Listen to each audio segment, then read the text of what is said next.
खूप दिवसांनी ना माझ्या आवडीची भाजी मला खायला मिळाली. तर ही भाजी ना आता सीझन तर आहे थंडीमध्ये हरभऱ्याची भाजी खूप छान लागते आणि भरपूर येते पण. तर त्यामुळे बरेच जण शेतामध्ये ज्यांचे शेत आहेत त्यांच्या शेतामध्ये तर खूपच एकदम भारी भाजी खायला मिळते त्यांना. तर मला तर आता गावाकडे तर सगळं चांगलं-चांगलं मिळतं, पण आता सिटीमध्ये नाही मिळत. पण मला कधी नव्हती भेटली भाजी मी लगेच आणली आणि लसूण, मिरची, मीठ, तेल वगैरे त्याच्यावरच ही भाजी छान होते आणि शेंगदाण्याचा कूट. तर चपातीसोबत गरम-गरम चपातीसोबत छान लागते आणि भाकरीसोबत सुद्धा छान लागते. तर या मिरच्या, कढीपत्ता वगैरे धुवून ठेवलेला आहे मी. कारण आयत्या वेळेला पटकन स्वयंपाक करताना त्याचा वापर पटकन करता येतो, धुण्यात वेळ जात नाही.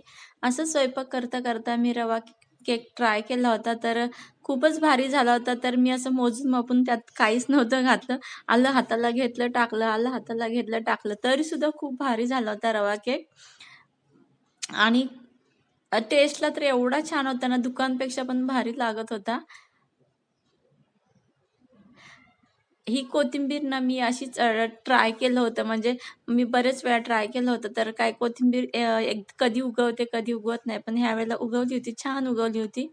तर धने वरच्या वरच नाही टाकायचे, मातीत थोडे खोचून ठेवायचे. म्हणजे त्यांना मुळांना जरा जीव येतो चांगला, म्हणजे मुळं माती पकडून ठेवतात. मग चांगली पुंजक्याने उगवते. तर सकाळ-सकाळ चालायला गेली तेव्हा उंट दिसले होते आणि फ्लावर